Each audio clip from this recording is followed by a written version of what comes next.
Hello and welcome to Fearless DIY Music. My name is Tristan Lass, and today I'm once again joined by my dear friend Colin Ranney. He and I are going to be discussing the relevance of making albums in today's, media climate. I feel like over the past, 20 years, the release of music, the presentation of music has changed so dramatically from what I grew up with. I know a lot of people don't even remember or were not even born during the era when CDs were still like the main way that people listen to music. There's a lot of digital natives out there where streaming individual songs or just picking, an artist and having a playlist are kind of the ways that people go about consuming music, which really changes the perspective of how an artist creates music, I think, in a lot of cases. What I've noticed over the years is that more and more artists are releasing, oftentimes just single songs. If you're lucky, you get a couple songs. The album, is it dead? Is it still alive? Is it something worth spending all the time making? I have covered this in not in great detail, but I've covered it a little bit in the past, but I think it's worth revisiting. Colin recently, with Part-Time Perfect, put out an actual full-length album on Bandcamp. It's a great listen. I like the flow of listening to the songs in a row, which is what I did, and it was very enjoyable to me. I enjoy, seeing an artist take songs and then putting them in a specific order with intentionality, looking at the ebb and flow, maybe the mood. I know that's what I do when I put together something that I consider a full length. And that's the main way that I release music still to this day, which I realize is very old-fashioned. So Colin had been releasing a few, some solo work, but also some band songs over the course of the year, and then boom, all of a sudden in my inbox I get this notification, there's an album up, and I was excited, and I was like, oh. And what you did was you kind of collected the things that you'd released piecemeal over the year, but then had other material, put it all together. And I was wondering, was your intention from the start that you were going to end up with an album? I think maybe for the first time, not necessarily. I'm an album-oriented person. I always think in terms of the next album. I listen to music in albums. But I think I wasn't sure this time if it would be a collection of singles or an EP or an album. But, I was definitely... I tend to think in that direction. It's unnatural for me to just release single after single after single.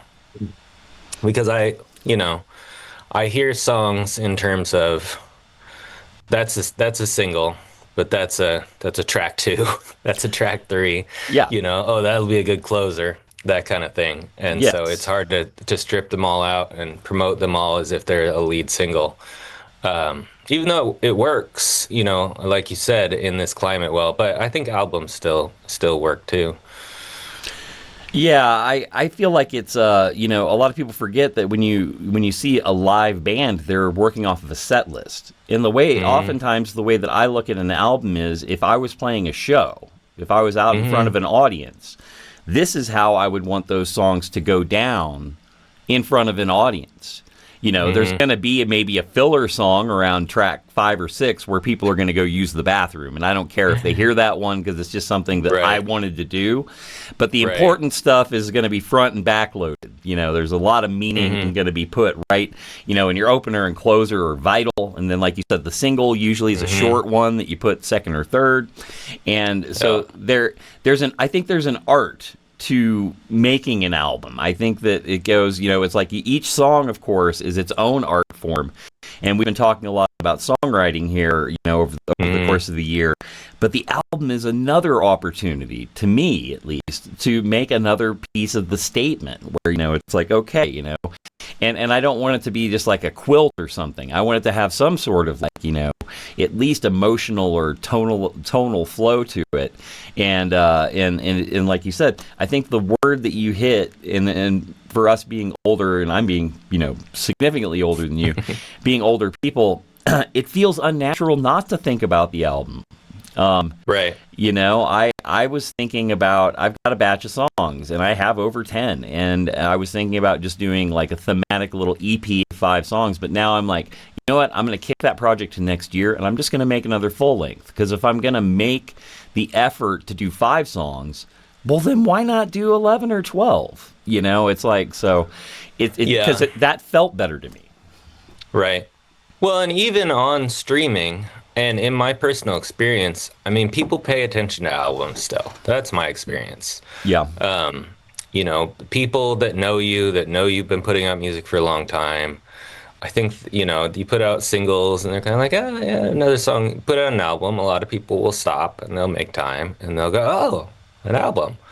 So I really do think people still see it that way. The thing you give up, obviously, is in this constant attention economy, you're putting everything out in a single day. Yes. Besides what you put leading up to it, once you put that album out, you're done. Which is why I think you see a lot of the bigger artists now, they're putting out the acoustic version of the album and the remixes and the features and the extended and on and on and on. So, but yeah, it's definitely, it's an era representation to me. It kind of allows me to move on to maybe a slightly different thing, which you see obviously in classic artists. They're different eras, and their change is encapsulated in fairly noticeable form by the album. Yes. And then it's an opportunity, like you said, to really tie things together in a set list fashion. And I was also going to say what you're saying before. I agree with like the filler song, but there's also the songs that just you're not sure they're going to catch. They're slower. They have a longer intro for whatever reason. It's like maybe it's your favorite song, but it's not necessarily going to grab people's attention the same way the lead single archetype is.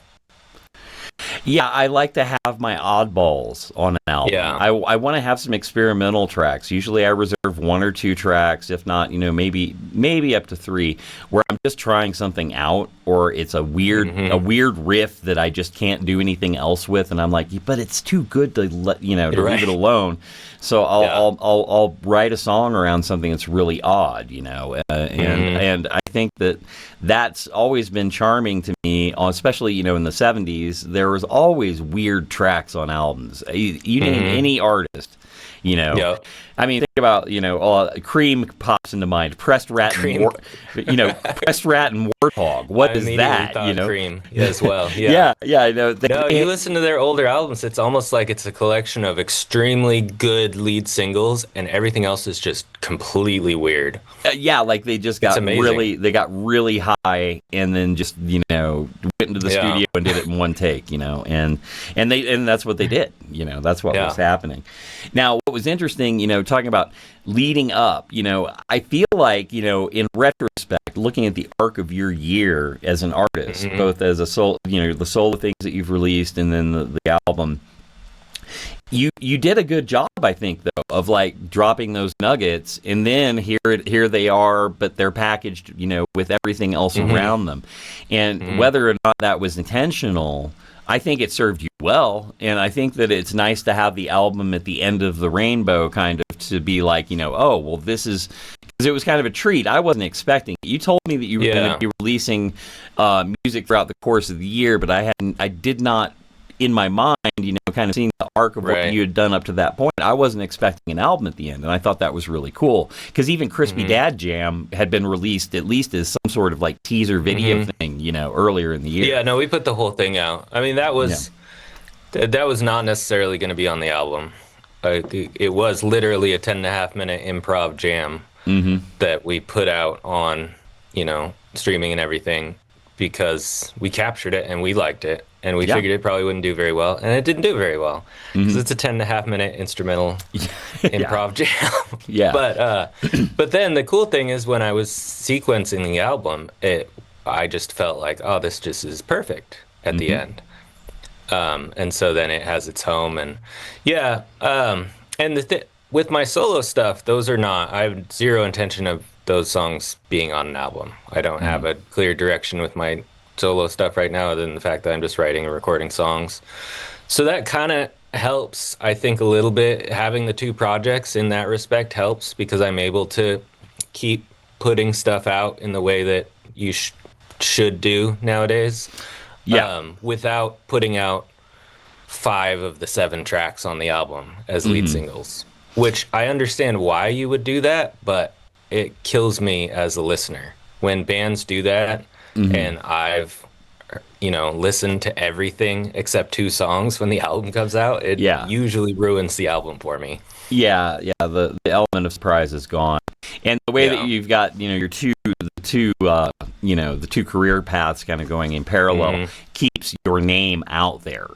Right, You keeps right. you popping up and stuff. Where Yeah, and it works. you know.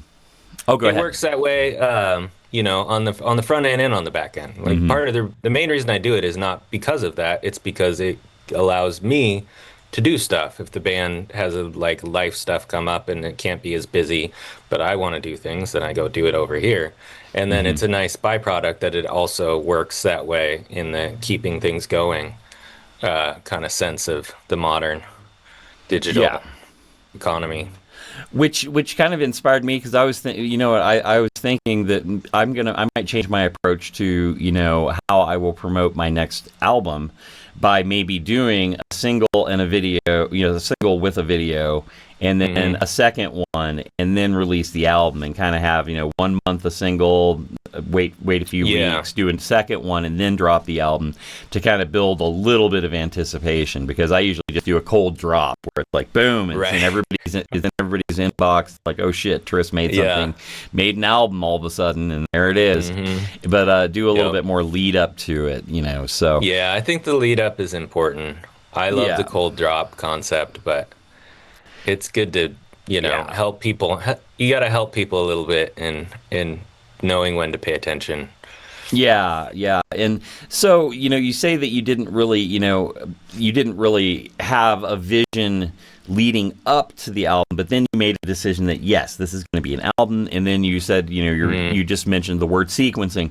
So, when did that moment hit you, and and how did you go about putting the album together? I think that's kind of the final piece of this puzzle I want to talk about is Yeah. what is your perception of flow and your aesthetic when you're putting those songs in sequence and deciding how it's going to flow.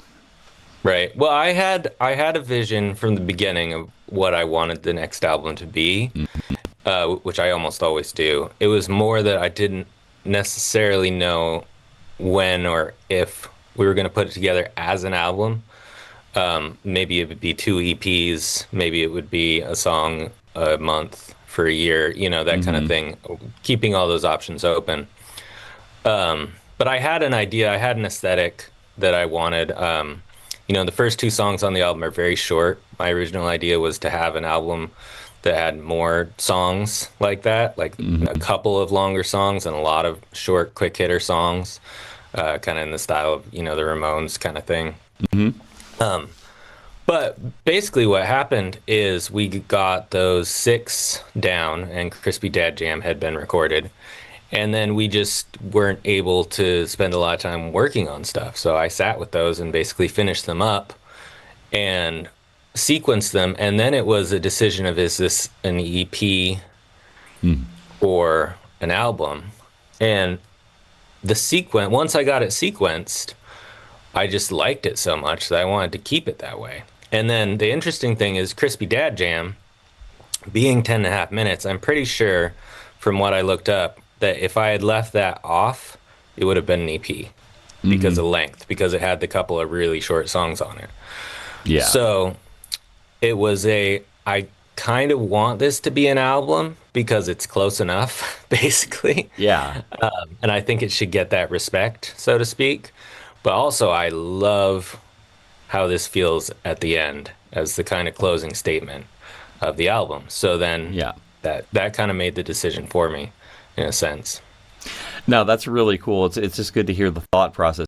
And something that just struck me, so you're talking about all these synced, very well crafted songs, which we've already discussed in previous episodes with you already this year about, the tightness of the songwriting and the you're really packing a lot into a short amount of time, but it still feels very, cohesive and flows and not forced, very natural.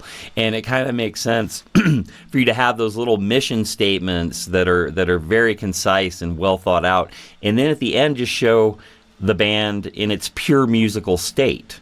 Yeah. You know what I mean? In just Totally. like flowing improv of like, well, those little concise statements come from this, stew that we Right. create, Yeah. So that's almost a concept in and of itself, of, Right. of how so I think I think it's really cool that you made those decisions, and I'm glad that you did, because like I said, it was a treat for me to listen to it. And I think that, of course, every time that you and I talk, I'll have all your links down below in the description so that people can go and check these things out. But the album was just was wonderful to listen to, and I appreciate you taking the time to talk about your process. Do you have anything upcoming or anything you wanna promote besides the album before we sign off here? No, I mean, if you're in the Portland or Vancouver, Washington area, we're trying to get back to playing live shows pretty soon, so we'll probably have some stuff coming up. We haven't been doing too much of that, but we're actually the next thing for the band, which I guess is on the same topic, is we're trying to stop with the new material and the recording for a while so that we can actually focus a little more energy on playing in front of people, which is another important part of being in a band. I feel an almost overwhelming need to get songs recorded and out once they've gotten developed to a certain point.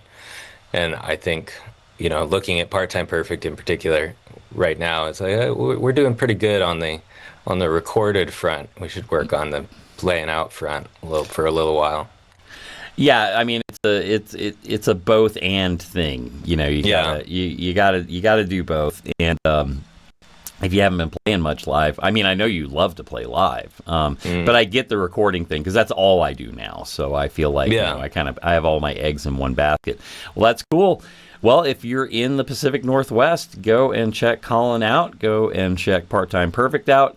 And if you've watched the video to this point, please hit like and subscribe. Shares are greatly appreciated. And leave something in the comments about your perception of albums. Are they relevant? Do you enjoy listening to them? Do you make them yourself? And do you have a vision board that you use to put one together?